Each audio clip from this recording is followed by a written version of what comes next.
कारण त्या माणसांच्या चेहऱ्यावर कोणतीही भावना नव्हती. ते सगळे निर्विकार आणि शांत होते. कोणीही बोलत नव्हतं, कोणी रडत नव्हतं.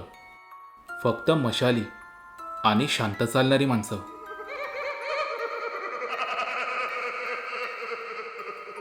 आणि सगळ्यात भीतीदायक गोष्ट म्हणजे तो संपूर्ण जमाव संत गतीने चालत होता. जणू त्यांना कुठेही पोचायची घाई नव्हती. तो अंत्ययात्रेचा जमाव समर्थेच्या अगदी समोर येऊन उभा राहिला.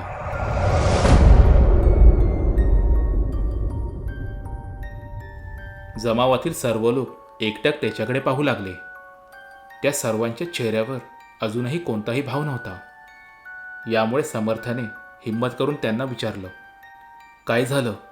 तुम्ही सगळे इथे का थांबले आहात? पण समोरून कोणतंही उत्तर आलं नाही. सर्वजण एकदम शांत होते. कोणी काहीच बोलत नव्हतं. यामुळे समर्थाने बाईकची लाईट त्या सर्वांच्या चेहऱ्यावर मारली.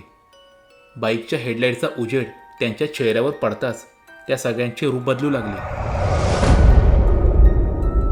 त्यांच्या अंगावरील त्वचा नाहीशी झाली आणि शरीरातील लालसर मांस दिसू लागलं. काही क्षणातच तो संपूर्ण जमाव अत्यंत किळसवाना आणि भयानक रूप घेऊन त्याच्यासमोर उभा होता.